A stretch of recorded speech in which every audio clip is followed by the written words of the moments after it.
Bismillahirrahmanirrahim. Assalamualaikum warahmatullahi wabarakatuh.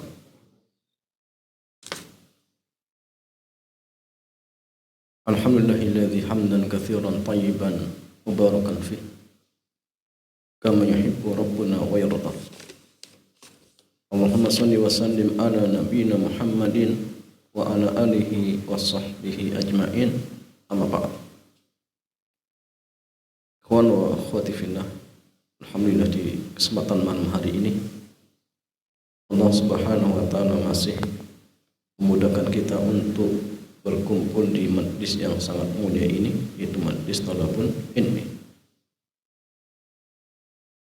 Dan ikhwan wa akhwati fillah, karena sebentar lagi kita akan masuk bulan Dzulhijjah, maka di antara ibadah yang agung yang dianjurkan ketika masuk bulan Dzulhijjah adalah salah satunya ibadatul kurban atau udhiyah. Nah, sehingga jamaah sekalian, di kesempatan malam hari ini insyaallah kita akan murojaah fikih terkait tentang kurban ataupun udhiyah. Ikhwan fillah, penyembelihan di dalam syariat kita yang disyariatkan itu kurang lebih ada 3 macam. Yang pertama al-udhiyah, dan ini yang nanti akan kita pelajari. Itu penyembelihan yang dilakukan di tanggal 10 Dzulhijjah sampai 13 Dzulhijjah, 11, 12, 13. Yang kedua jamaah sekalian al-hadyu. Jadi al-hadyu ini penyembelihan yang dilakukan oleh jamaah haji. Dan nanti ada 2 macam, ada al-hadyu syukran, ada al-hadyu jabran. Syukran itu jamaah penyembelihan binatang yang dilakukan oleh jamaah haji ketika melakukan haji tamattu ataupun qiran. Kemudian jabron ini penyembelihan yang dilakukan oleh jamaah haji ketika mereka melakukan pelanggaran, yang sering diistilahkan dengan dam. Yang ketiga ada akikoh. Jadi akikoh itu penyembelihan kambing yang dilakukan ketika bayi berusia 7 hari. Untuk laki-laki 2, untuk perempuan 1. Dan ini jamaah penyembelihan yang disyariatkan. Maka di malam hari ini kita akan sedikit mengkaji fikih ringkas tentang satu macam dari penyembelihan yang disyariatkan tadi, yaitu al-udhiyah. Al-udhiyah atau dalam bahasa kitanya kurban. Ikhwan wa fillah, al-udhiyah lughatan. Udhiyah secara bahasa dzabhul udhiyati waqtat duha.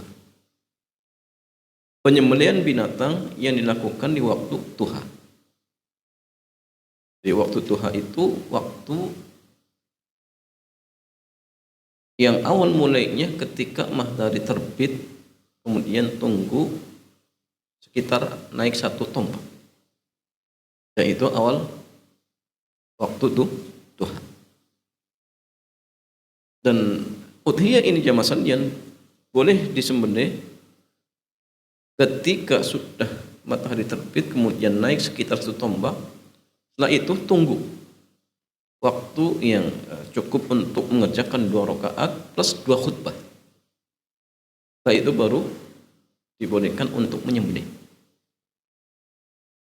Tapi kalau misalkan kita sholat, berarti tunggu sholatnya selesai. Sholat id selesai kemudian baru nyembelih.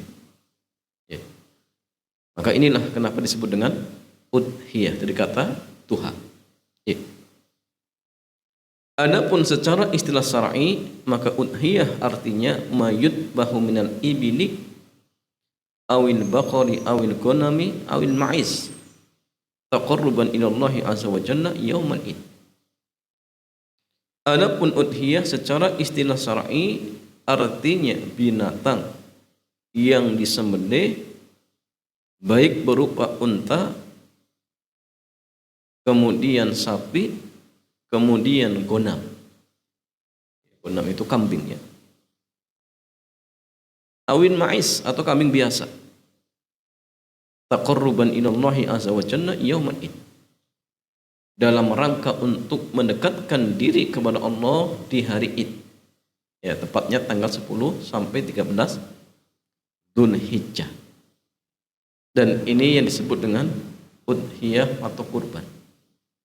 Nah, sehingga kurban itu jamaah sekalian penyembelihan berupa binatang ternak. Ya. Ada 3 macam, unta, sapi, kambing. Ya, unta dengan jenis-jenisnya, kemudian sapi dengan jenis-jenisnya termasuk kerbau. Karena kerbau sejenis dengan sapi.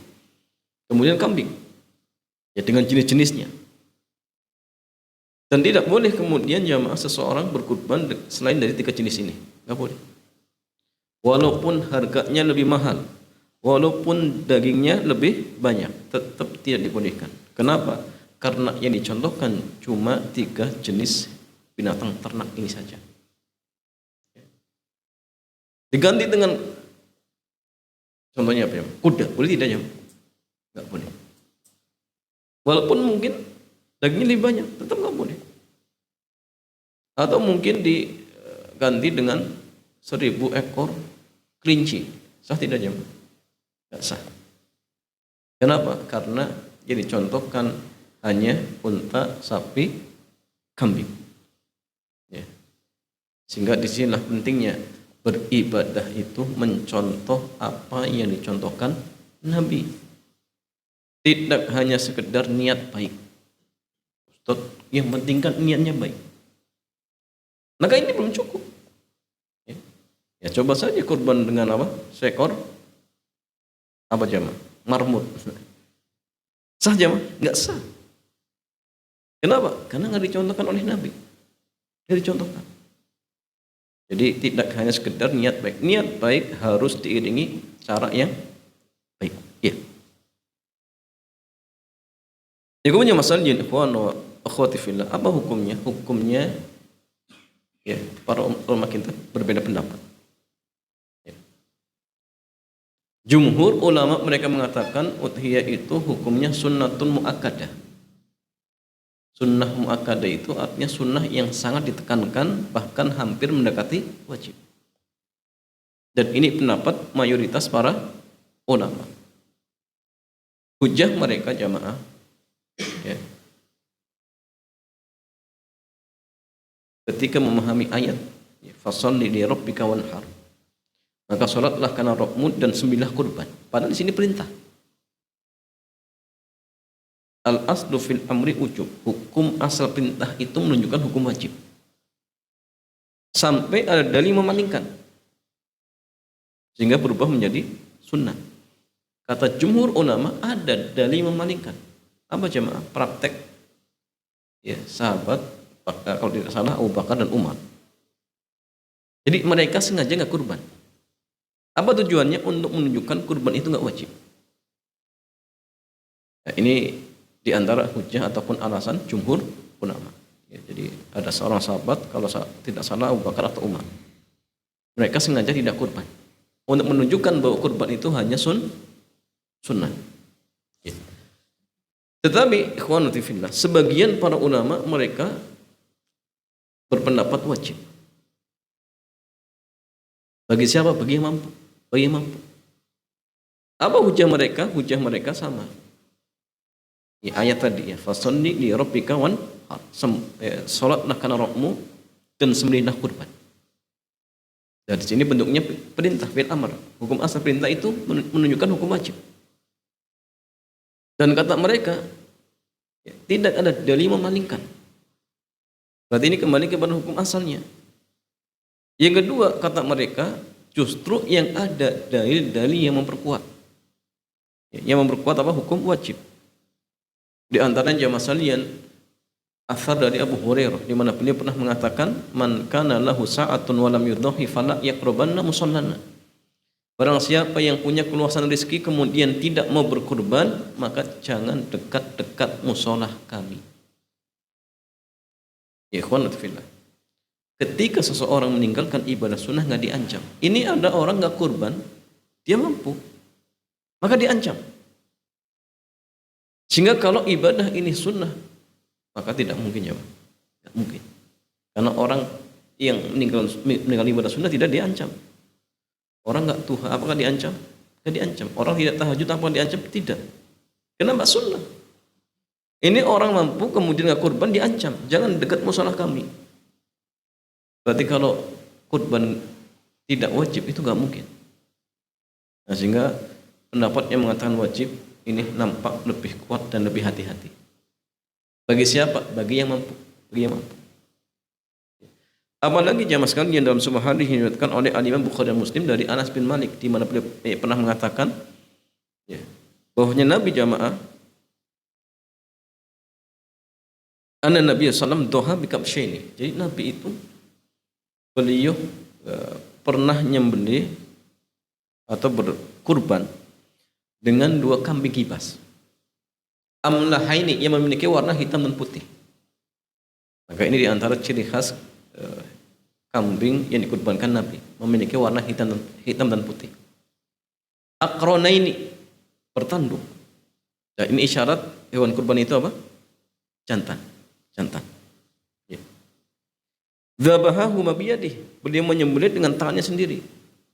Yang juga isyarat kalau bisa yang kurban dia nyembelih. Nah, maka jamaah sekalian, kalau misalkan antum kurban, usahakan nyembelih. Ini kalau nyembelih saja nggak berani, bagaimana jihad jam? Datang panggilan jihad, lihat darah saja semaput. Oh ini masalah. Jadi kalau bisa yang kurban adalah yang nyembelih. Tapi latihan dulu ya, jangan sampai kemudian menyebabkan hewan kurbannya bangkai. Kenapa? Urat atau saluran pernafasannya tidak terputus misalkan. Oh, ini nggak boleh. Jadi latihan dulu, biar apa? Sebenarnya sah ya. Antum latihan nyembelih ayam dulu, kalau agak berani sedikit nyembelih apa jamaah? Kelinci. Kalau berani lagi ya nyembelih kambing misalkan. Kalau sudah berani sapi. Kalau berani lagi unta. Itu latihan dulu jamaah, latihan dulu. Ya. Maka di syarat kita itu jamaah ada binatang yang memang disuruh disembelih, disuruh dibunuh ya. Itu untuk latihan kita jamaah. Jadi kalau dalam artian membunuh cecak saja nggak berani, bagaimana mau jihad ya? Itu masalah. Maka kita harus latihan seperti itu. Iya. Kemudian wasama wa kabar, dan beliau membaca bismillah dan bertakbir. Maka di antara hal yang disunahkan kalau ingin nyembelih bacanya apa? Bismillah kemudian wallahu akbar. Boleh tidak baca bismillahirrahmanirrahim? Ya banyak yang sunnah bismillah kemudian wallahu akbar. Kenapa? Karena momennya kurang tepat kalau bismillahirrahmanirrahim. Karena bismillahirrahmanirrahim artinya apa? Dengan nama Allah yang Maha Pengasih lagi Maha Penyayang. Padahal dia mau nyembelih, kurang tepat. Nah, makanya surat At-Taubah itu tidak dimulai dengan apa? Bismillah. Kenapa? Karena temanya tentang perangan. Maka langsung ta'awud kemudian baca suratnya. Nah kalau ingin baca bismillah ya sudah, kalau ingin terusin wallahu akbar, Allah Maha Besar. Kalau ingin ditambah lagi sebutkan namanya. Seperti Rasulullah, hadza min Muhammadin wa min ali Muhammadin wa min ummati Muhammadin. Itu nama masalah. Ya kemudian masa wa doa rijlahu ala safahihima, dan beliau meletakkan kakinya di atas leher hewan kurbannya. Dan ini tujuannya untuk apa?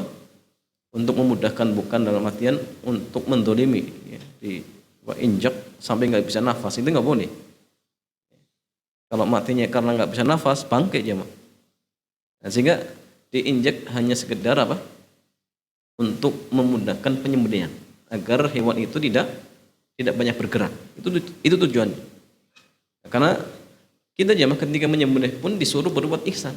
Tajamkan pisaunya, kemudian kenyangkan. Ya. Nggak boleh kemudian dikuliti sebelum rohnya meregang ya. Sebelum benar-benar mati itu nggak boleh jamaah. Kalau masih nafas kemudian dikuliti, mati setelah itu, bangkai atau tidak jamaah? Itu bangkai jamaah. Kemungkinan apa? Dia matinya gara-gara dikuliti. Maka sabar dulu. Sebagian orang kadang ketika beli ayam potong, pas nyembelih langsung dicelupkan di air panas. Maka ini bangkai jamaah. Kenapa? Meragukan ini ayam mati karena dipotong lehernya atau karena celupan air panasnya. Sehingga kalau statusnya meragukan, berarti didahulukan apa? Sesuatu yang haram. Ya, sesuatu yang haram. Jadi statusnya bangkai, nggak boleh. Ya, maka ya sabar dulu, ya sabar dulu. Ya. Nah, kemudian masalah nifan watifillah. Jadi para ulama mereka berbeda pendapat apakah wajib atau sunnah. Tapi intinya gini, baik kita ikut berpendapat yang mengatakan sunnatun muakkad seperti jumhur ulama, atau misal di antara antum sekalian ada yang lebih condong pendapat yang mengatakan wajib bagi yang mampu ya. Tapi intinya kurban itu suatu yang disyariatkan. Bahkan bersedekah dengan kurban itu jauh lebih afdol daripada sedekah dengan uang. Dan kurban itu juga jamaah sekalian merupakan bentuk rasa syukur kita kepada Allah. Ya. Dan Allah Subhanahu wa taala berfirman, la in syakartum la azidannakum. Sungguh jika kalian bersyukur maka akan aku tambah nikmat atas kalian. Wala in kafartum inna adzabi lasyadid. Tapi jika kalian kufur maka azabku sangatlah pedih.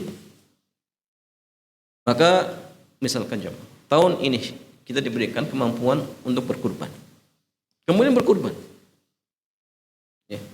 Dan ini paling hati-hati. Dan ini bentuk rasa syukur kita kepada Allah.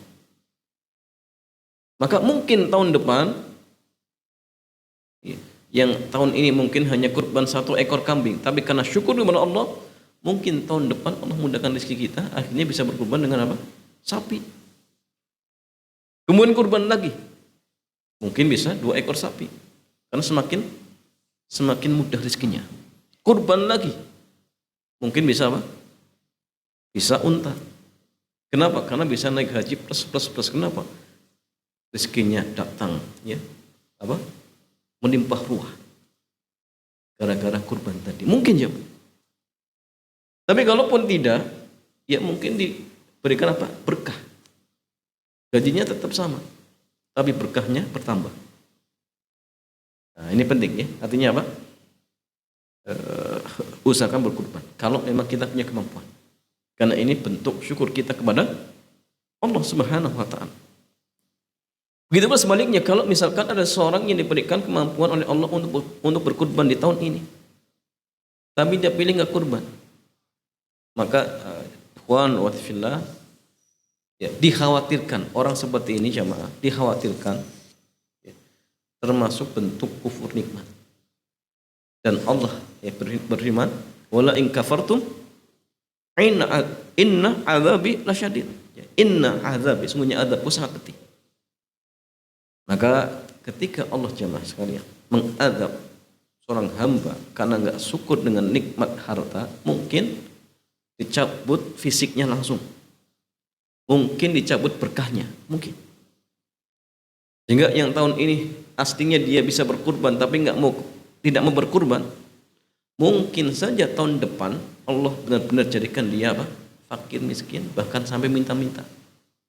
Bahkan mungkin keluarganya nggak punya makan. Sampai dia keliling kampung minta-minta. Kenapa? Nggak punya uang. Kenapa? Tahun kemarin dia punya kemampuan tapi nggak mau kurban. Dan inilah bentuk adab dari Allah. Mungkin ya. Ustaz, kayaknya mungkin penyebab bisnis saya nggak pernah lancar, mungkin seperti ini, nggak pernah kurban. Iya mungkin ya, mungkin saja.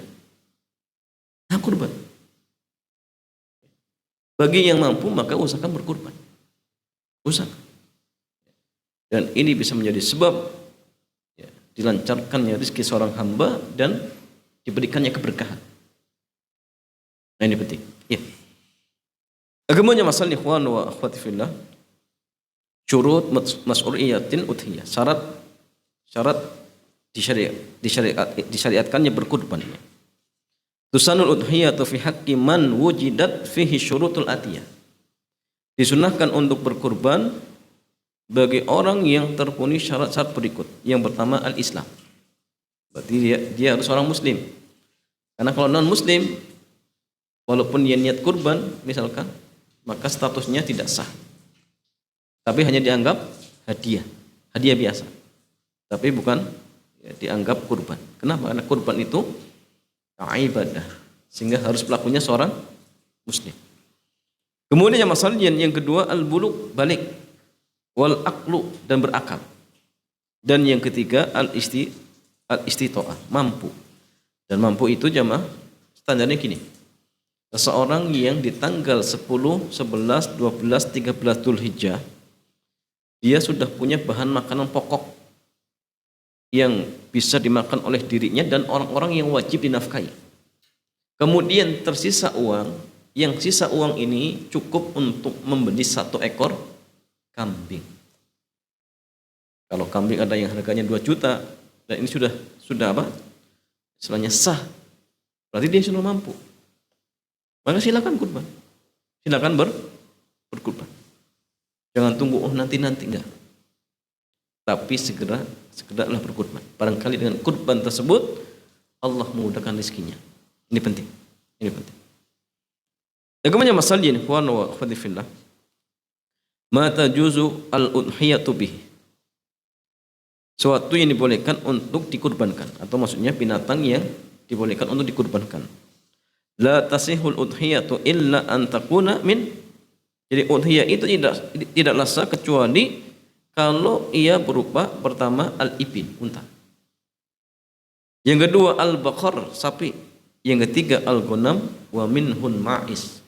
Ya, ghanam itu domba. Di antaranya apa? Kambing biasa. Itu pula kambing-kambing yang lainnya. Yang penting dari 3 jenis ini, tidak boleh dengan jenis yang lain. Kemudian masalah wa tunzi usyatu fil udhiyati 'anil wahidi wa ahli baitihi. Jadi 1 ekor kambing itu cukup untuk 1 orang dan keluarganya. Ya. Dalam hal ini suami yang kurban maka sudah mewakili keluarga dan termasuk keluarga yang sudah meninggal dunia. Maka mereka dapat pahalanya. Ya.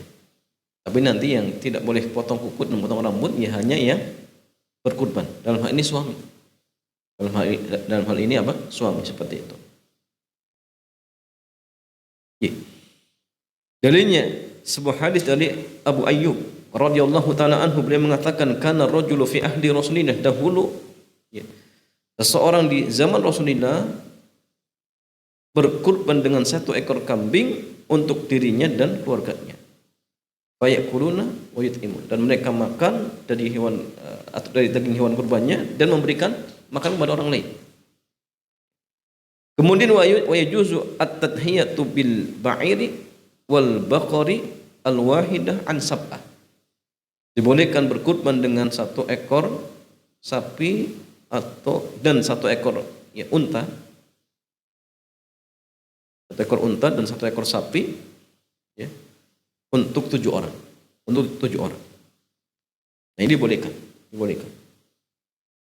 Ustaz, kalau misalkan jumlahnya lebih sedikit boleh tidak? Sapi patungan cuma 5 orang, boleh tidak? Boleh tidak jawab? Boleh, tidak masalah. Tapi kalau 1 sapi 8 orang? Nah, boleh? Boleh? 1 sapi 8 orang, boleh? Enggak boleh. Jadi sapi maksimalnya 7. Jadi 1 orang itu 1/7. Kemudian bolehkah ketika 7 orang ini, misal sapi ini harganya 21 juta. Kemudian ada 1 orang yang iurannya hanya 2 juta. Boleh tidak? Jadi kekurangannya ditutupin sama yang lain. Boleh tidak jamaah? Boleh? Yang 1 tadi boleh tidak? Jawabannya enggak boleh. Harus dia 1/7. Jadi nggak boleh cuma 2 juta. Kalau misalkan harganya 21 juta, berarti satu orang harus 3 juta. Harus 3 juta. Maka kalau ada satu orang yang ingin berkurban dan uangnya nggak cukup, dan yang lain ingin bantu, boleh, tetapi lewat hadiah dulu. Kumpulkan uangnya, setelah kumpul 1 juta, datang ke orangnya, Pak, ini ada hadiah dari kami. Nah ini boleh, ini hadiah dulu. Setelah itu, dia yang ingin berkurban, genapkan uangnya 3 juta, baru dia setorkan. Oh ini uang saya untuk apa? Iuran kurban. Jadi nggak boleh kemudian hanya 2 juta, kemudian sisanya ditutupi diam-diam, itu nggak boleh. Tapi boleh dengan jalur hadiah dulu, nggak masalah. Karena minimalnya satu orang itu harus 1/7. Dan setiap orang boleh meniatkan untuk dirinya dan keluarganya.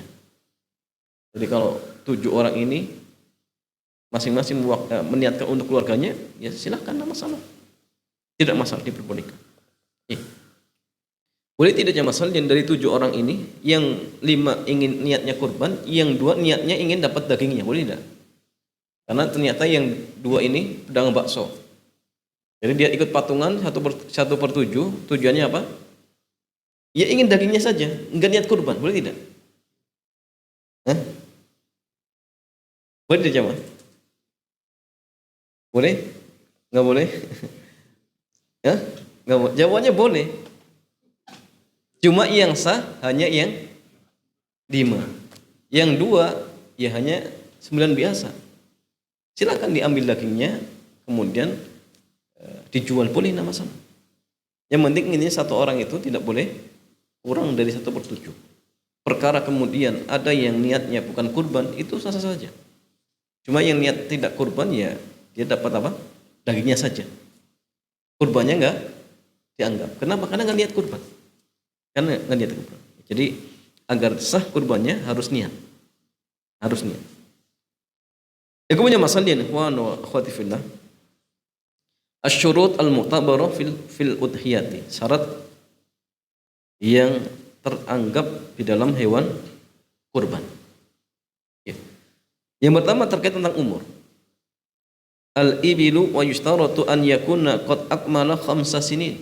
Jadi unta itu disyaratkan usianya minimal sudah genap 5 tahun sempurna. Itu minimal. Jadi kalau misalkan tanggal 10 Dzulhijjah dia baru 5 tahun, belum boleh. Berarti 5 tahun plus 1 hari baru boleh sembelih. Berarti bolehnya tanggal 11 Dzulhijjah. Kalau tanggal 10-nya baru 5 tahun. Sembelihnya besoknya. Maka ini pun isyarat ya, kalau bisa hewan yang akan kita kurbankan ada catatan apa? Akte kelahiran. Ya, biar nggak keliru jemaah. Itu penting. Ya kecuali kalau hewan ini tidak kita niatkan untuk kurban, itu tidak masalah. Tapi kalau niatkan untuk kurban, catat. Tapi nggak perlu didaftarkan di apa? Nggak perlu ya. Nah, antum catat saja, biar nggak keliru, biar tidak keliru. Ya. Kemudian yang kedua, al-baqaru wa istaratu an yakuna qad akmala sanatain. Adapun sapi disyaratkan usianya sudah sempurna 2 tahun.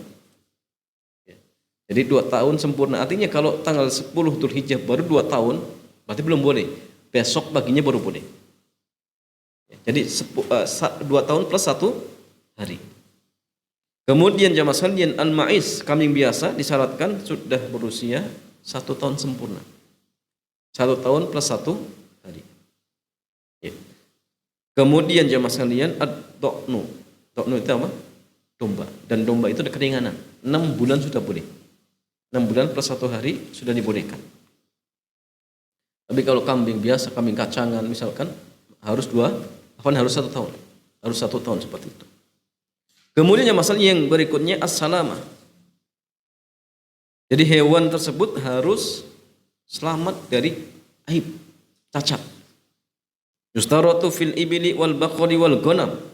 Disyaratkan pada unta, kemudian sapi, kemudian apa? Kambing, antakuna salimatan minal uyub, agar hewan-hewan itu selamat dari aib. Allati min sya'niha an tusabbiba nuqsanan fil lahmi, yang dengan adanya aib-aib tersebut akan menyebabkan dagingnya berkurang. Dagingnya berkurang. Sehingga jamaah sekalian, aib dalam hewan kurban itu ada dua macamnya. Ada aib yang menyebabkan hewan kurban itu tidak sah, ada aib yang menyebabkan makruh saja. Yang menyebabkan hewan kurban itu tidak sah ada empat. Ada empat. Dalam sebuah hadis dari Bara bin Azib, ya, dia mengatakan dari Nabi sallallahu alaihi wasallam, Nabi bersabda, arba'un tunzi'u fil adhahi. Ada 4 perkara yang menyebabkan hewan kurban itu tidak sah untuk dikurbankan. Yang pertama, al-aura'u al-bayyinu auruha, hewan yang buta, yang benar-benar jelas butanya. Ya, jadi kalau masih min 1, min 2 masih boleh. Kalau dipakaikan kacamata masih bisa lihat, masih boleh. Tapi kalau sudah benar-benar buta, nggak lihat, ini nggak boleh. Tidak dibolehkan. Kemudian wal maridatu al-bayyinu maraduha, hewannya ya, benar-benar sakit. Bahkan mungkin hampir mati ya. Maka nggak boleh. Ada peternak, ada hewannya mau mati, kemudian yang tadinya tidak ingin kurban, ini sengaja. Daripada mati mendingan saya kurbankan. Datang ke panitia hewan kurban, hewannya mau mati jam. Ini nggak boleh, nggak sah. Jadi tidak sah. Kemudian yang masalin wal arja'u al bayyinu arjuha, hewan yang pincang, yang jelas-jelas pincang. Standarnya gini, kalau hewan itu jalan dengan rombongan dia tertinggal. Tapi kalau masih bisa ngimbangi maka boleh, tapi makruh. Tapi kalau sudah tidak bisa ngimbangi, dia tertinggal dengan rombongan, maka tidak sah untuk dijadikan hewan kurban. Kemudian wal ajfa'u allatina tunki, hewan yang sangat kurus, yang tidak ada tulang sumsumnya. Pegang langsung kena apa? Kena tulangnya. Padahal di antara tujuan hewan kurban itu apa? Diambil dagingnya. Yang kalau seperti ini tidak sah, tidak sah.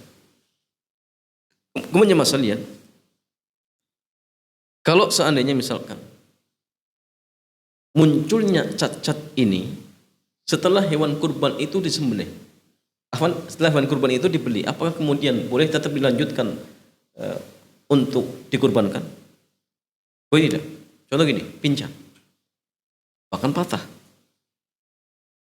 Hewan kurban itu sudah dibeli. Ketika dititipkan kepada pedagang, ternyata malam hari lepas dari kandang, akhirnya berantem. Atau mungkin lari, tabrak, kakinya patah. Apa kemudian hewan ini tetap dibolehkan dilanjutkan untuk dikurbankan? Boleh tidak ya? Boleh. Kenapa? Boleh. Kenapa? Karena sudah diniatkan untuk dikurbankan dan sudah dibeli. Sudah dibeli. Dan ketika dia belinya dalam kondisi apa? Sehat, bagus. Maka aib yang muncul setelah dibeli maka tidak berpengaruh. Tidak berpengaruh. Tapi kalau misalkan cacat itu sudah ada sebelum dibeli, maka nggak sah, nggak boleh. Ya. Tetapi kalau misalkan dia cacatnya sengaja gimana? Dalam artian pedagangnya sengaja apa? Sengaja ngadu, diadu domba malam-malam, ya, atau mungkin karena 3 hari lagi akan dikurbankan, akhirnya mereka apa? Aduh, mendingan kita adu saja. Akhirnya menyebabkan kakinya patah misalkan. Maka ini nggak boleh. Kalau seperti ini kasusnya, berarti pedagang harus mengganti. Harus mengganti. Kenapa? Karena teledor. Tapi kalau misalkan tidak teledor, sudah dijaga, ternyata keluar dari kandangnya kemudian berantem, akhirnya patah, maka tidak masalah. Atau mungkin ketika diantar, pas diturunkan, jatuh. Maka tetap masih diperbolehkan untuk diteruskan menjadi hewan kurban. Boleh, nggak masalah. Tidak masalah.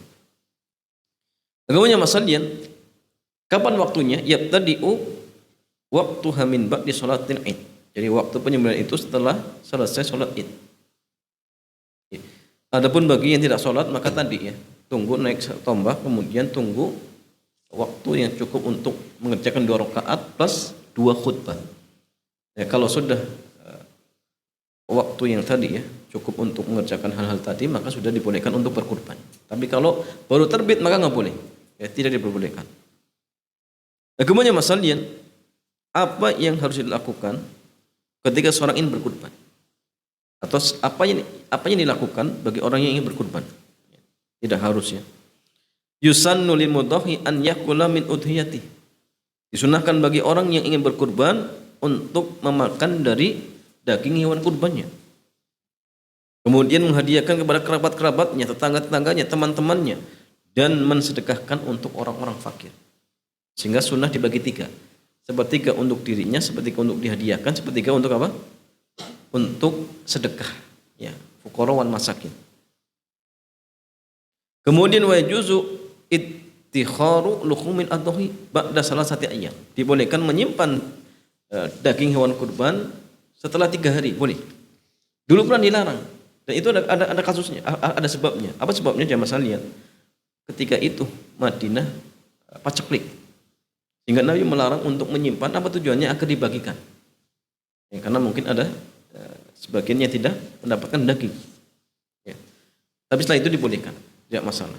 Jadi kalau antum misalkan punya freezer ya, tahun ini kurban atau dihadiahi hewan kurban, dagingnya misalkan sampai 10 kilo, disimpan di freezer sampai Idul Adha berikutnya masih ada.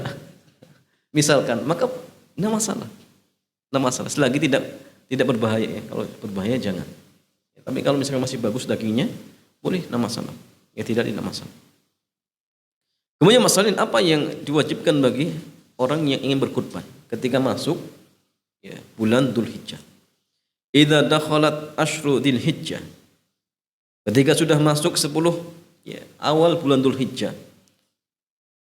Haruma 'ala man arada an yudhiya an yakhudha min sya'ri. Maka diharamkan bagi orang yang ingin berkurban untuk memotong rambut, memotong kuku, sedikit pun nggak boleh sampai hewan kurban itu dipotong. Termasuk yang masalahnya kulit yang kering itu jangan dikelupas. Iseng-iseng ya. Apalagi pas dengan kurban Jumatnya. Kulit kering iseng. Itu nggak boleh. Kalau dia ingin berkurban maka tidak dibolehkan. Ya. Memotong kuku, kemudian potong rambut plus kulit kering yang mau dikelupas, itu nggak boleh. Tidak diperbolehkan. Tapi kalau misalkan terjadi ada seseorang dia niat berkurban, ternyata dia lupa potong rambut, apakah kemudian jamaah ini hewan kurbannya tidak sah? Untuk dikurbankan? Jawabannya sah. Apakah dia berdosa? Jawabannya tidak. Kenapa? Karena tidak tahu atau dia lupa. Tapi kalau dia tahu berdosa, tapi tetap hewan kurbannya sah. Tetapi ingat jamaah sekalian, kalau memang kita ingin berkurban maka sebelum masuk 1 Dzulhijjah sudah rapikan dulu, potong kuku, potong rambut. Biar nanti ketika masuk 1 Dzulhijjah sudah nggak butuh untuk potong. Ya. Nah, ini paling penting. Ini paling penting. Dan ingat, yang tidak dibolehkan untuk memotong adalah yang mau kurban. Kalau dalam hal ini suami, berarti suami yang tidak boleh potong.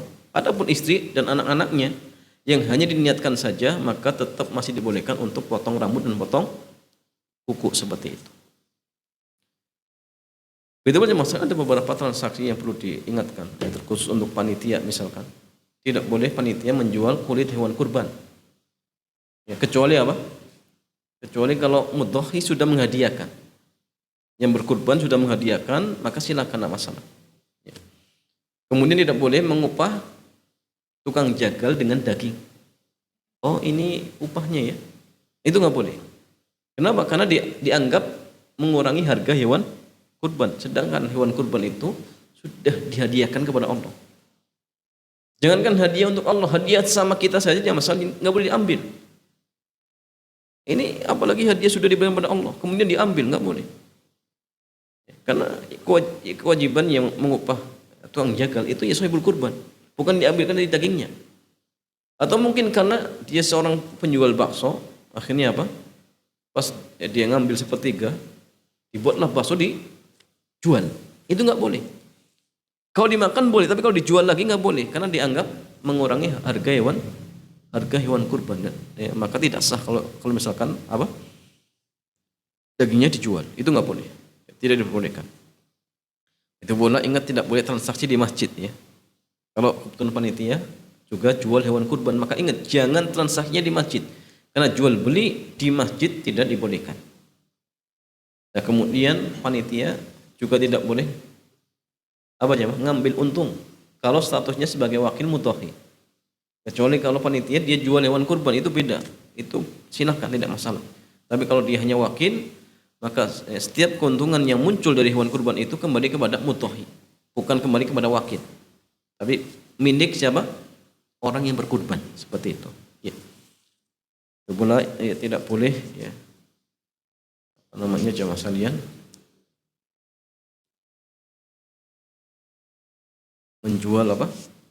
Kulit tidak boleh, ya, kecuali kalau dihadiahkan. Kemudian tidak boleh juga mewajibkan kepada pedagang untuk ganti rugi kalau hewan kita dititipkan. Kecuali apa aja, Mas? Kecuali teledor ya. Nah, sengaja diaduk kemudian mati. Tapi kalau sudah dijaga, statusnya ini barang wadiah titipan. Maka barang titipan itu jamaah kalau misalkan mati ataupun hilang bukan karena keteledoran, maka tidak wajib mengganti. Tapi kalau teledor ya wajib mengganti seperti itu. Ya. Tetapi kalau misalkan ini murni inisiatif pedagang, tapi kami nggak mewajibkan, tapi mereka murni ingin tetap ganti. Ya, sampaikan saja kalau itu hadiah maka tidak masalah. Karena secara syar'i hukum asalnya dia tidak wajib untuk mengganti kalau memang tidak teledor. Karena akad hewan kurban yang dititipkan itu wadiah. Dan wadiah itu kalau memang terjadi kerusakan dan bukan karena keteledoran maka tidak wajib mengganti. Dan banyak kasus seperti ini ya. Contoh seperti apa jemaah? Pokoknya gini, kalau akadnya akad amanah itu nggak wajib mengganti. Tapi kalau akadnya domanah maka wajib mengganti. Akad amanah itu diantaranya tadi ya wadiah itu akad amanah. Begitu pula apa? Rental mobil itu akadnya amanah. Jadi kalau misalkan antum nyewa mobil nabrak itu nggak wajib ganti jemaah. Makanya pengusaha rental itu kalau tahu dia ketakutan mungkin jemaah. Tapi yang terjadi kan apa? Harus ganti saya. Kecuali kalau misalkan dia bawa mobilnya ugal-ugalan, kemudian nabrak, ganti. Tapi kalau dia sudah menjaga dengan baik, bahkan mungkin sudah disimpan di rumah, masukkan apa? Garasinya, ternyata dijebol oleh maling. Baru ngambil mobilnya di dealer, rental, bawa kabur. Apakah wajib ganti jemaah? Gerbangnya sudah dikunci, sudah digempok. Jawabannya nggak wajib ganti. Kenapa? Ini akadnya amanah. Dan dia nggak teledor. Kecuali kalau teledor, sengaja tidak digembok, sengaja tidak dikunci, bahkan kuncinya ditaruh di atas mobilnya. Akhirnya dicuri, ini ganti. Ya. Tapi kalau tidak teledor, ya sama saja. Mau ditaruh di garasi penyewa ataupun di rumah, ya memang harus hilang. Atau mungkin kasusnya baru mobil itu di bawah ternyata terjadi apa? Tsunami. Mobilnya terbawa arus. Apakah wajib ganti? Enggak. Kenapa? Ini akadnya apa? Amanah. Akadnya amanah. Beda kalau akad domanah. Contoh seperti utang piutang. Antum baru utang 1 menit, ternyata uang itu dirampok. Antum wajib ganti jamaah. Kenapa? Akadnya domanah. Tapi kalau akad amanah tidak. Ya. Jual beli juga sama, domanah. Antum sudah transaksi jual beli. Serahkan HP, uang sudah diserahkan. Baru uang HP itu dibawa jambret. Apa kemudian ya, penjual wajib ganti? Enggak, tidak. Itu sudah risiko seperti itu jemaah. Maka inilah pentingnya kita mengetahui ini akad amanah atau domanah seperti itu. Ya. Wallahu ta'ala a'lam bissawab. Ya, demikian jemaah ini sedikit ya, tentang fikih udhiyah, mudah-mudahan bermanfaat. Selanjutnya seperti biasa kita buka tanya jawab. Dipersilakan.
Assalamualaikum warahmatullahi wabarakatuh. Waalaikumsalam warahmatullahi wabarakatuh. Nama saya Gedi, alamatnya Jalan dari Prambanan 9. Nah, insyaallah.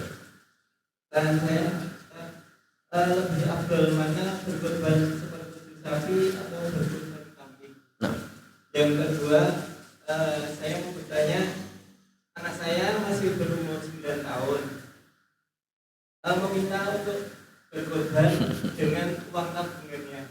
iya. Apakah boleh, Ustaz? Iya.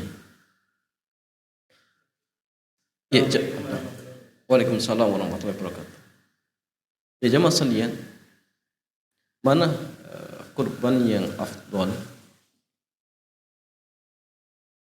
Sapi 7 orang patungan atau 1 ekor kambing sendirian. Bagi jemaah secara urutan secara umum, maka urutan hewan kurban itu yang pertama yang afdol, pertama unta sendirian, yang kedua sapi sendirian, yang ketiga kambing sendirian, kemudian unta patungan, kemudian sapi patungan. Ini secara umum. Bahkan sebagian ulama kita atau sebagian mengatakan gini, kalau dibandingkan antara misalkan 1 ekor kambing dengan 1/7 patungan sapi, misalkan, mana lebih afdal? Tetap sebagian mengatakan 1 ekor kambing itu lebih afdal. Dilihat dari mana jemaah? Dilihat dari ruh yang apa? Dari ruh yang diartikan kurbankan. Karena gini, kalau 1 ekor kambing itu berarti 1 ruh untuk 1 orang. Tapi kalau 1 ekor sapi 7 orang, berarti 1 ruh untuk dibagi 7. Maka sebenarnya mengatakan 1 ekor kambing ya, untuk 1 orang dan itu 1 ruh, itu jauh lebih baik. Ya. Walaupun jemaah sekalian secara urutan pun, kalau memang misalkan, bagaimana Ustaz kalau misalkan iuran patungannya lebih mahal, kambing cuma 2 juta, ini iurannya 1 orang 5 juta, mana lebih afdal? Maka sebagian mengatakan tetap kalau dilihat dari sisi ruhnya, 1 ruh untuk 1 orang lebih afdal daripada 1 ruh untuk 7 orang. Tapi sebagian yang mereka menganggap bahwasanya kurban itu ya seperti sedekah. Maka sedekah itu semakin nominalnya besar, berarti semakin banyak, semakin afdal. Sehingga kalau dibandingkan tadi, unta 1 orang 5 juta misalkan, ya kurban 1 ekor kambing harga 2 juta. Berarti kalau kita ikut hukum sedekah, berarti yang afdalnya mana? Yang 5 juta. Sahih? Ya. Sehingga memang terjadi pendapat. Tapi kalau kita bicara secara umum, iya, kambing itu lebih afdal daripada patungan. Kenapa? Karena kadang 1 ekor kambing ada yang harganya ratusan juta. Sahih? Sahih, bahkan ada yang 50 juta. Apalagi kambingnya kambing berkualitas misalkan. Kambing Morino atau kambing yang lain, kambing Garut misalkan. Bahkan 1 ekornya kadang-kadang berapa? Puluhan juta. Karena memang seperti itu, urutan aslinya seperti itu jemaah. 1 ekor unta, 1 ekor sapi, 1 ekor kambing. Itu secara urutan. Ya. Tapi kalau misalkan tadi perbandingan antara 1 ekor kambing 2 juta, kemudian 1 patungan 5 juta. Ini ada silang pendapat. Mana yang lebih afdolnya seperti itu.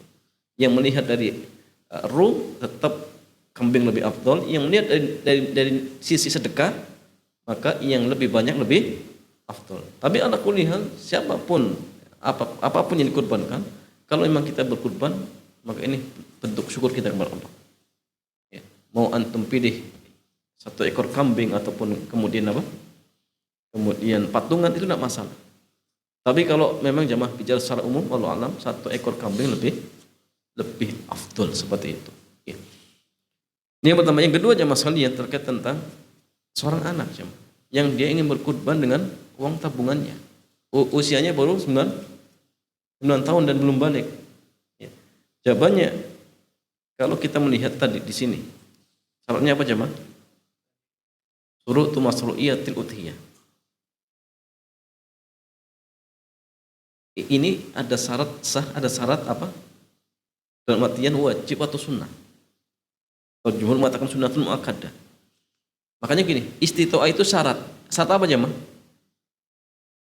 Syarat wajib menurut sebagian para ulama, syarat sunnatul muakkadah menurut sebagian para ulama, bahkan jumhur. Tapi kalau ada orang nggak mampu kemudian maksakan diri untuk kurban, contohnya ngutang, sah tidak? Sah tidak? Hah? Orang nggak punya uang tapi dia ngutang, sah tidak kurbannya? Nggak sah. Terus sahnya jadi apa? Jawabannya sah. Cuma memang gini jamaah. Apakah kemudian boleh berhutang? Boleh, dengan catatan punya gambaran untuk bayar. Contoh misalkan jatuh 10 Dzulhijjahnya bulan tua, sehingga dia terpaksa hutang dulu, tapi nanti pas gajian bisa bayar, silakan, tidak masalah. Tapi kalau tidak ada gambaran untuk bayar, maka jangan. Kenapa jemaah? Karena bayar utang itu wajib, sedangkan kurban sedang pendapat. Ada yang mengatakan wajib, ada yang mengatakan sunnah. Maka tadi dahulukan yang wajib. Artinya apa? Ya kalau nggak mampu untuk bayar, jangan utang. Jangan utang demi ingin kurban, seperti itu. Tapi kalaupun memaksakan diri misalkan, tetap sah. Sehingga anak yang belum balik, kalau dia tetap kurban, sah tidak jamaah? Nggak sah. Karena balik itu gini, balik itu atau tamyiz itu jamaah nggak mesti balik. Orang yang sudah tahu dalam artian sudah bisa ngatur hartanya walaupun dia belum balik, apakah boleh kemudian dia menggunakan hartanya untuk sedekah? Boleh tidak? Boleh. Pertanyaan gini, anak kecil boleh nggak sedekah? Boleh. Kurban itu sedekah bukan? Sedekah sahih. Berarti boleh tidak? Boleh. Tetapi tidak wajib menurut sebagian ulama, atau tidak termasuk yang sunnatun muakkadah. Tapi boleh-boleh saja. Boleh-boleh saja dan sah insyaallah. Seperti itu. Ya. Tapi kalau misalkan uang itu diserahkan kepada orang tuanya, bapaknya, ya, dihadiahkan dulu, kemudian bapaknya yang kurban, setelah itu diniatkan untuk dirinya dan keluarganya, maka semua dapat. Tapi kalau misalkan bapaknya ingin kurban sendiri, anaknya kurban sendiri, boleh tidak? Boleh, tidak masalah. Boleh, seperti itu. Ya, apalagi kalau misalkan ingin memotivasi, ya silakan, boleh-boleh saja. Wallahu a'lam. Ya, betul.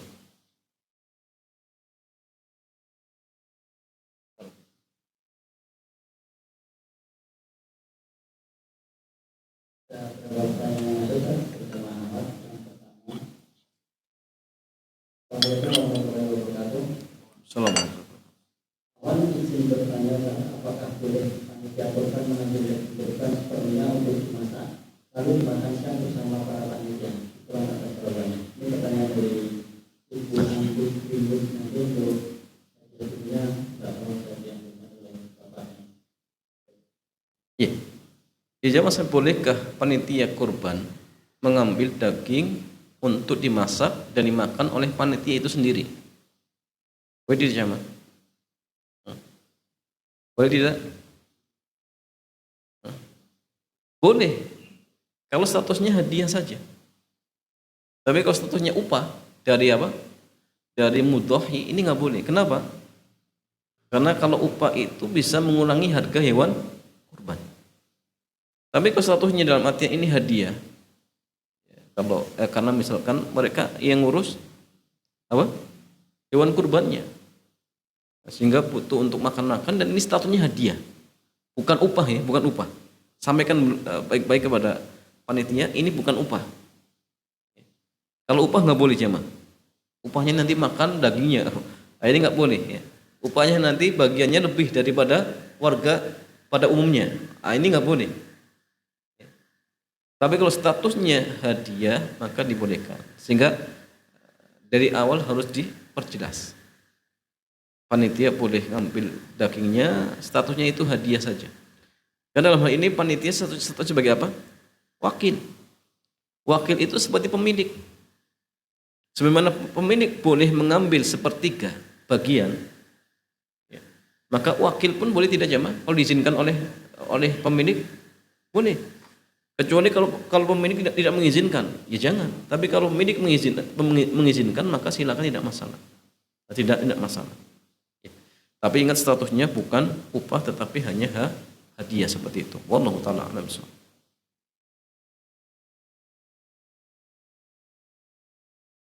Ini diambil. Assalamualaikum warahmatullahi wabarakatuh. Dari Pak Anjar itu, saya baca kurban dan kurban sunnah dan kurban hajat. Sementara kalau kurban sunnah jelas itu atau boleh kasih kurban rumah Makan. makan. Sementara kurban hajat kita tidak boleh. Pertanyaannya, ada ucapan misalnya nanti misalnya kalau saya ada rezeki sama kurban, nah ucapannya termasuk nazar atau termasuk hanya niat? Karena kalau terpasukan di nazar itu konsekuensinya kan tidak boleh. Itu diucapkan misalnya beberapa bulan sebelumnya. Itu pertanyaan pertama. Pertanyaan kedua tadi yang disampaikan Pak Ustaz mengenai kewajiban dari keluarga korban tidak boleh memotong rambut dan sebagainya.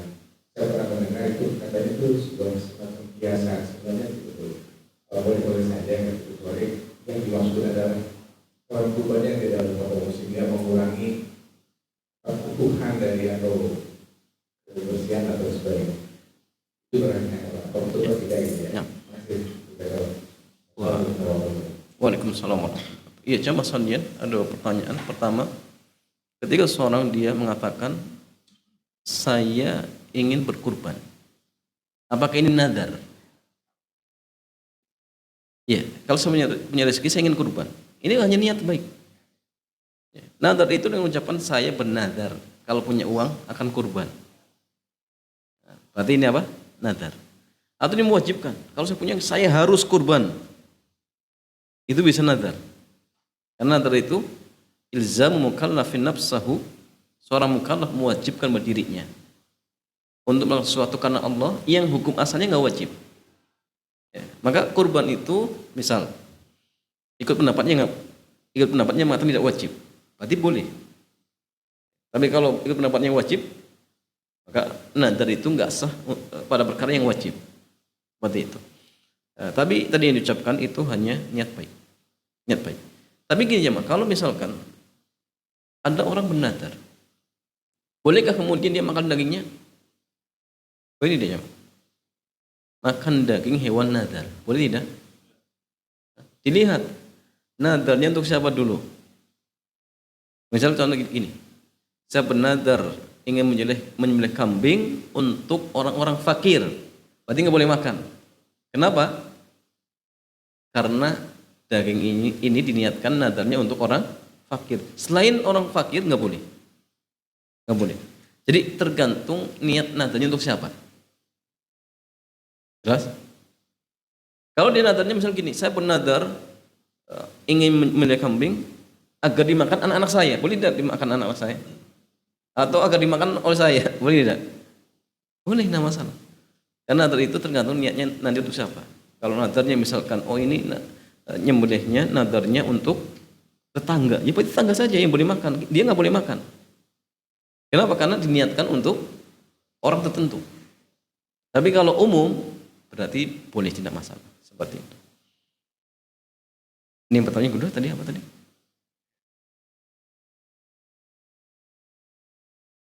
Oh, naam. Orang yang kurban itu nggak boleh kemudian potong kuku, potong rambut. Ada yang mengatakan ini hanya kiasan. Agar apa? Oh ini keliru ya. Bukan, dia diperintah itu untuk mudhahi, bukan untuk hewan kurbannya. Berarti hewan kurbannya nggak boleh dipotong rambutnya misalkan, bukan. Ya. Saya juga pernah dengar jemaah, itu nggak tahu dari mana. Saya alam jemaah. Jadi perintah itu bukan untuk hewan kurban. Kenapa jemaah? Hewan kurban bukan mukallaf. Hewan kurban yang nggak puasa Ramadan nggak masalah. Hewan kurban mau potong kuku Kalau bisa potong kuku sendiri misalkan, boleh-boleh saja. Kenapa? Bukan mukallaf. Jadi perintah ini terkait dengan orang yang kurban. Iya, karena dia mukallaf. Sehingga bukan terkait dengan hewan kurbannya. Sehingga ya dilihat saja hadisnya jamaah sekalian.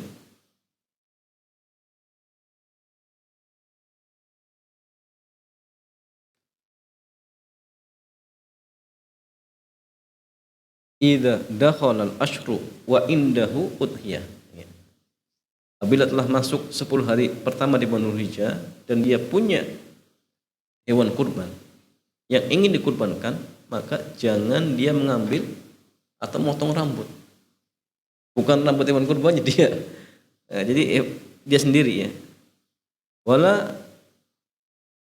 apa namanya? Yaqlimna dhufra. Atau dhufra. Dan tidak boleh untuk potong kuku. Ya. Dalam sebuah riwayat dikatakan fala yamussa min sya'rihi, tidak boleh dia mengambil rambutnya. Nyanya kembali dia bukan rambut binatang, rambut dia. Itu pula apa? Kulitnya. Kulitnya dia yang orang yang ingin kurban. Seperti itu dicabut ya. Lupasin, itu enggak boleh. Ya. Adapun terkait dengan hewan kurbannya ya boleh-boleh saja. Ya, ternyata apa? Butuh dipotong. Bulunya misalkan, ya boleh-boleh saja, tidak masalah. Tapi yang dilarang adalah mudhahi atau orang yang ingin berkurban, maka tidak boleh dia memotong kuku, rambut, begitu pula melupas kulit seperti itu. Wallahu ta'ala a'lam bishawab.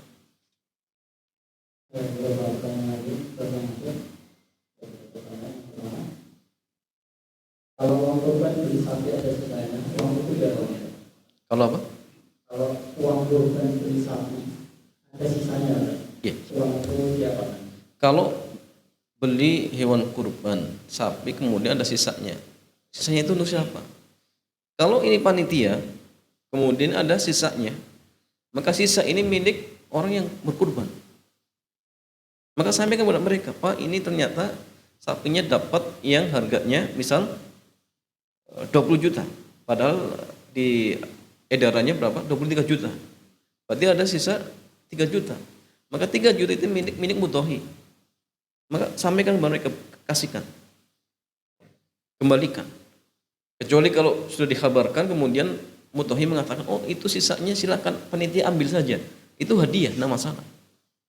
Begitu pula ketika ada potongan harga, maka ingat potongan harga ini bukan diambil panitia, tetapi milik mudhahi. Kan itu bonus untuk mudhahi. Nah, ini karena sebagian kita panitia itu mengambil apa? Kesempatan. Mentang-mentang jadi panitia akhirnya apa? Dapat bonus. Bonus ini diambil sendiri. Padahal bonus ini cuma milik mudhahi, bukan milik dia.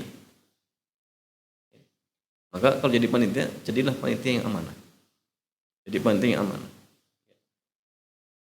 Kalau ingin kemudian dapat untung ya silakan adakan jual beli saja. Dia punya modal, dia beli apa? Hewan ternak, kemudian ketika dia mau kurban langsung adakan akad jual beli. Pas saya jual apa? Sapi. Panjenengan mau harga berapa misalkan. Jadi akad dengan mudhahi langsung jual beli, itu boleh. Tapi kalau dia tampung uang dulu namanya wakil. Nah, kalau ada misalkan potongan harga atau ada hadiah ini milik apa? Orang yang kurban, bukan milik panitia seperti itu. Wallahu taala a'lam. Yang selanjutnya kan, kalau bolehkah yang berkorban meminta dari korban atau request bagian untuk dikonsumsi? Boleh nih. Bolehkah berkorban dengan berhutang? Ya. Bolehkah yang berkurban kemudian minta daging hewan kurbannya? Bukan minta, itu bagian dia. Bagian dia, hak dia. Jadi mengambil hak boleh, nama masalah. Bahkan bukan hanya kedua kaki, tetapi apa? Sepertiga. Kalau di kita kan dikasih apa? Kaki. Padahal sepertiga aja, silakan ambil, nama masalah. Yang nggak boleh itu gini, ada orang kurbannya kambing, mintanya sapi. Itu nggak boleh. Namanya minta-minta. Padahal dia mampu. Tahun ini dia mau berkurban, berarti orang mampu. Datang ke panitia, Pak, nah tolong ya, dikirimnya sapi. Namanya babnya minta-minta. Kalau dia kaya kemudian minta-minta, itu terlarang, nggak boleh. Kecuali kalau panitia inisiatif sendiri, kemudian diantarkan daging sapi, itu tidak masalah, itu hadiah. Tapi kalau dari awal minta, ini nggak boleh. Ya kecuali dia fakir miskin nggak masalah minta-minta. Dan itu pun tidak sembarang fakir miskin ya, tidak sembarang fakir miskin. Ada standarnya nanti. Fakir miskin yang dibolehkan minta itu seperti apa? Nggak sembarangan. Ya, karena fakir miskin macam-macam orangnya seperti itu, coba. Ya, wallahu taala alim. Jadi yang kedua terkait tentang utang boleh dengan catatan punya gambaran untuk membayar. Tapi kalau tidak punya gambaran maka tidak dibolehkan seperti itu. Wallahu alim. Cukup ya? Fadhil. Itu di belakang. Tanya-tanya.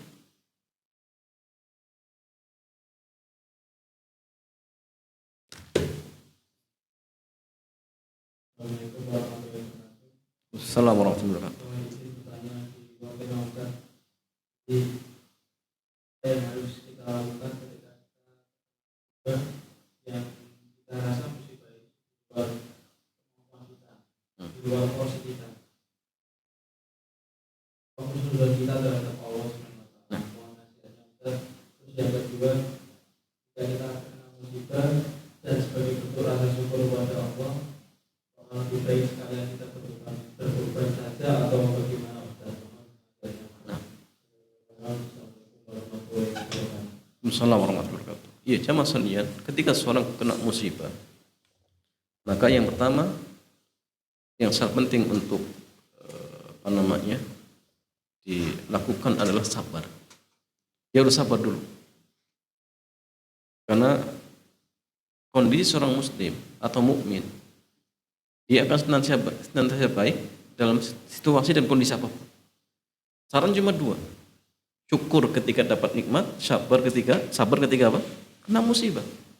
Ajaban li amril mu'min inna amrahu kullahu khair.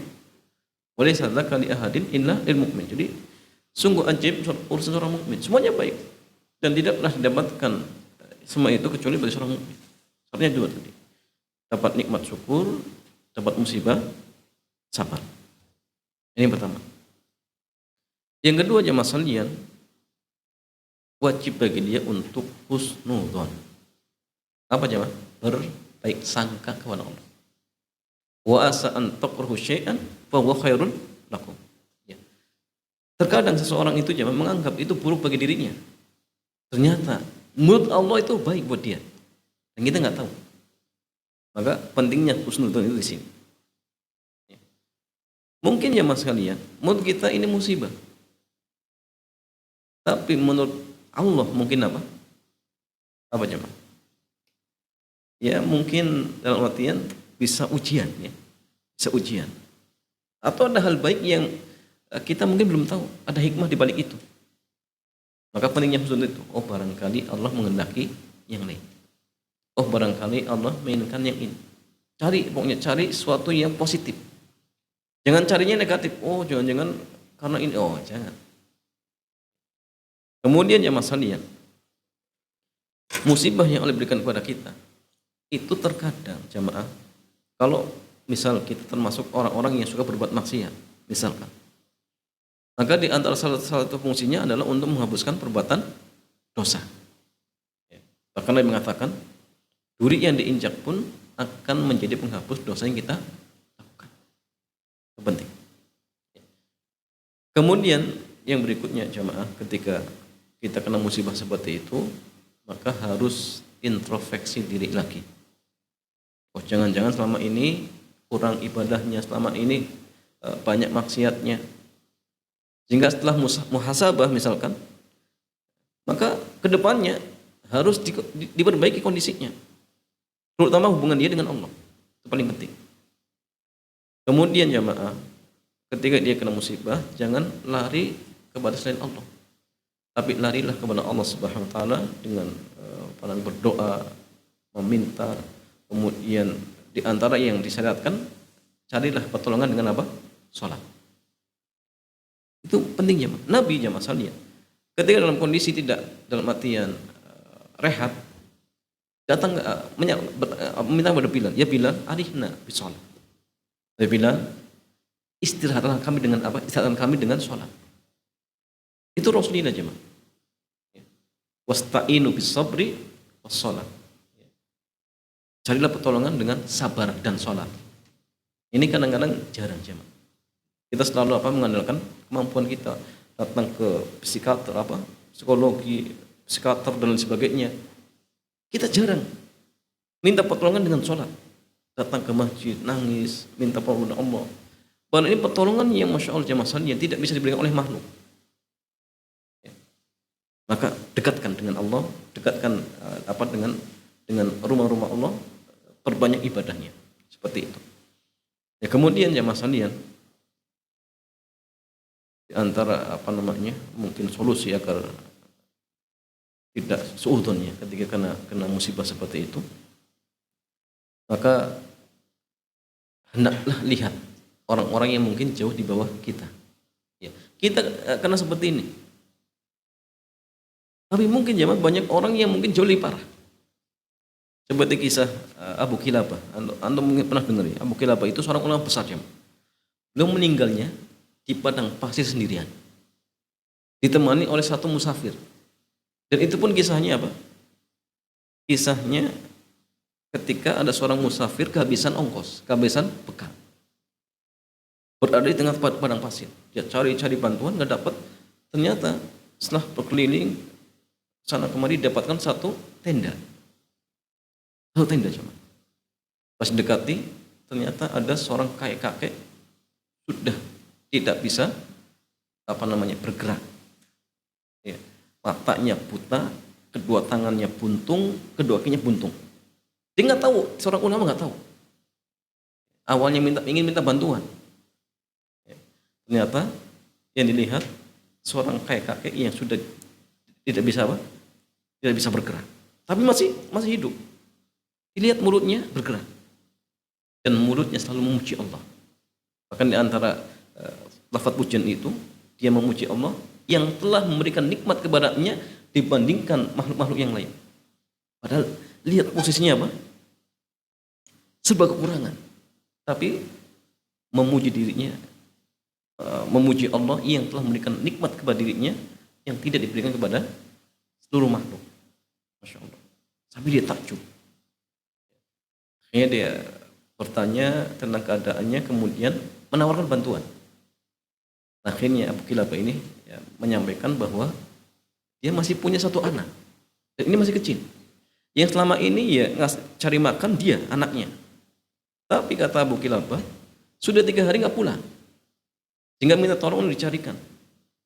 Akhirnya musafir ini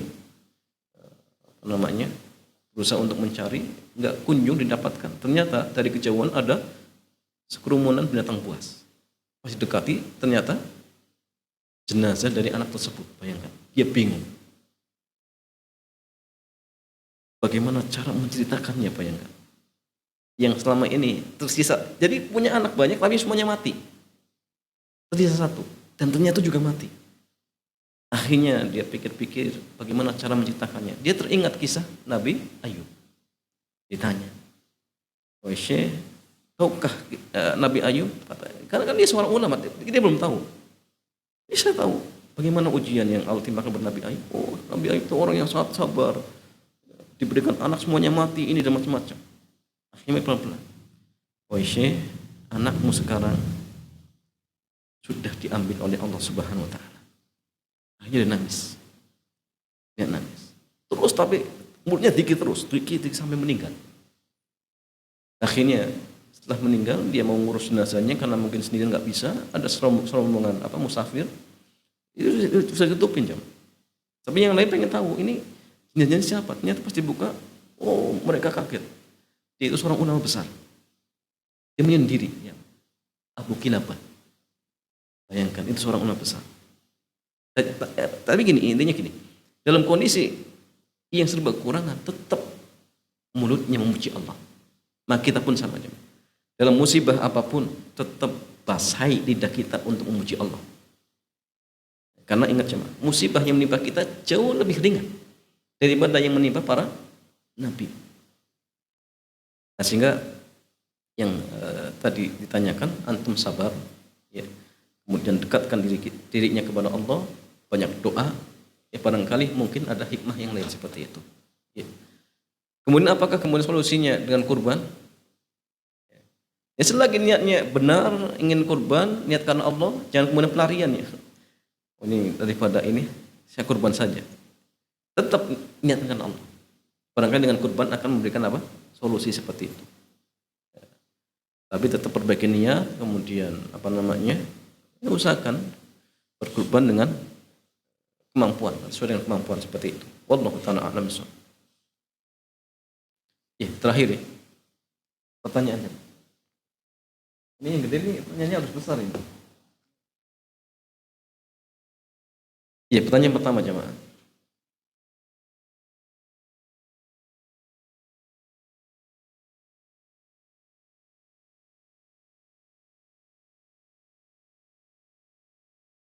Penyembelihan dalam syariat kita itu yang disyariatkan ada 3. Sebutkan 3 macam tersebut dan jelaskan secara ringkas definisinya. Jadi penyembelihan yang disyariatkan dalam syariat kita ada 3 macam. Sebutkan apa saja dan apa definisi ringkasnya. Fadhol.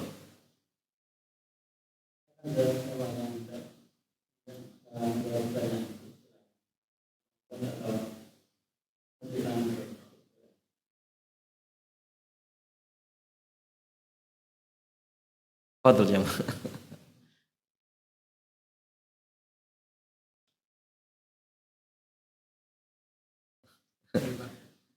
Penyembelihan yang disyariatkan itu ada 3.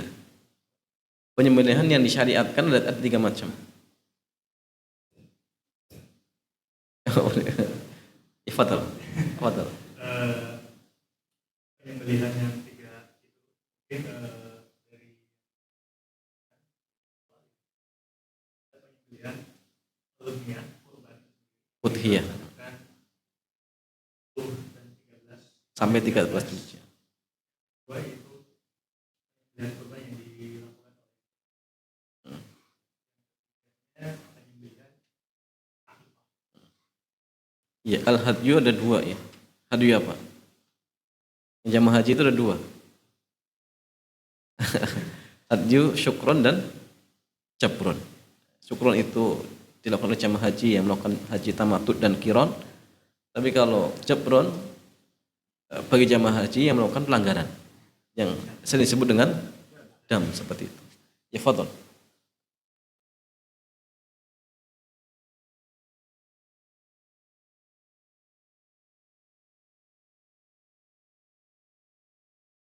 Dan berikutnya, ini juga umum untuk laki-laki juga.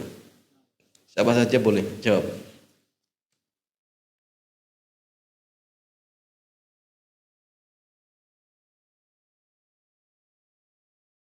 Sebutkan ya.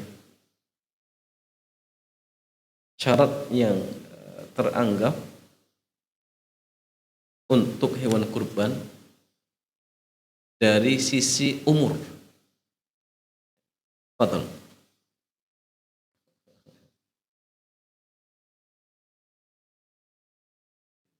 Fadhol antum.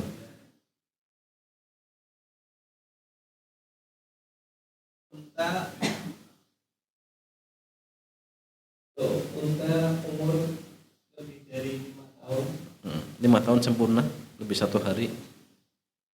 tapi usia sempurna lebih dari 2 tahun.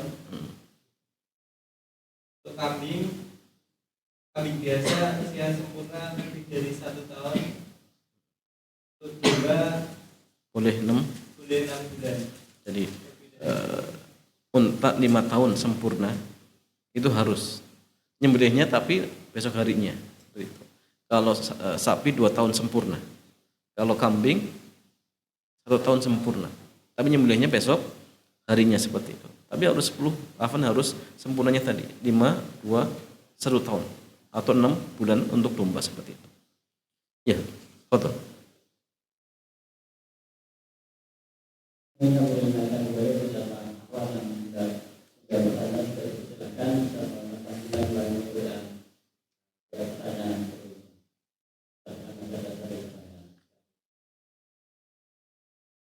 Tinggal 1 ini besar ya, Mak.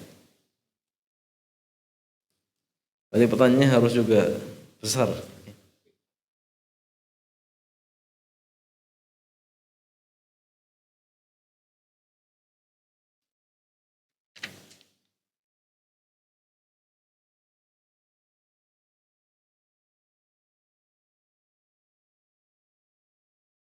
apa hujahnya jumhur ulama yang mengatakan hukum kurban itu sunnatun muakkadah ketika mereka memahami firman Allah fasalli li rabbika wanhar. Kenapa kok dikatakan ini enggak wajib padahal perintah? Kenapa sunnah? Apa alasannya? Fadhol.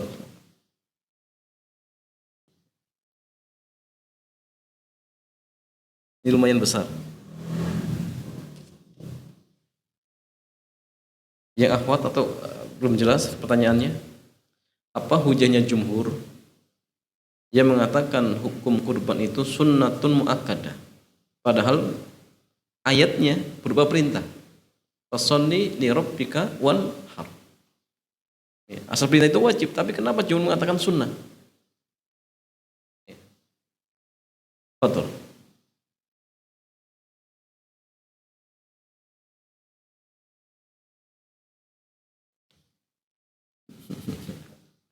Yang akhwat, yang ikhwan, fadhol.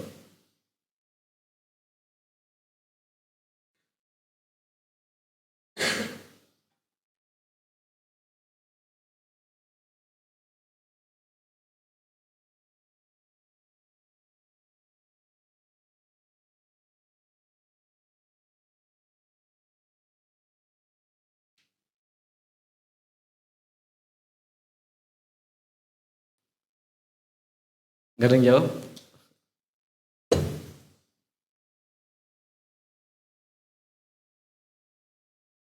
Kenapa? Alasannya kenapa? Coba. Yang akhwat juga gak ada yang jawab.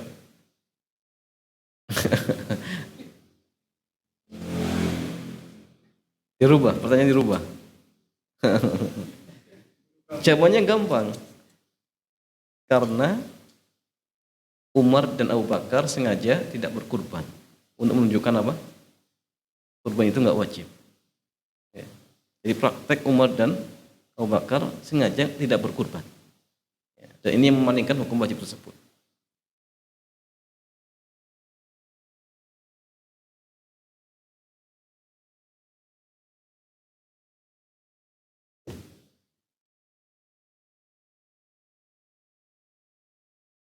Sebutkan 3 macam, 4 macam aib pada binatang yang menyebabkan binatang itu tidak sah untuk dikurbankan. Padahal beserta dalilnya. Serta dalilnya.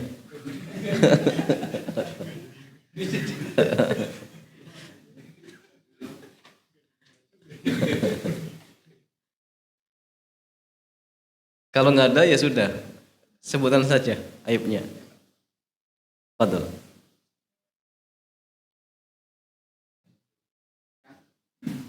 Yang benar-benar pincang.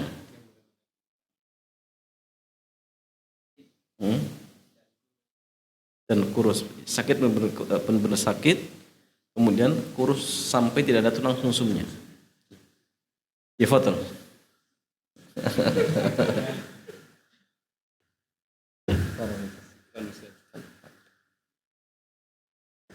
Ya, demikiannya Mas Sandian, mudah-mudahan kajian di kesempatan malam hari ini bermanfaat.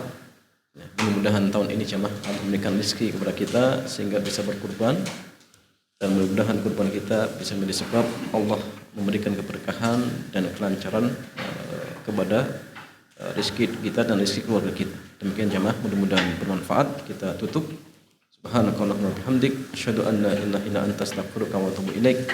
Assalamualaikum warahmatullahi wabarakatuh.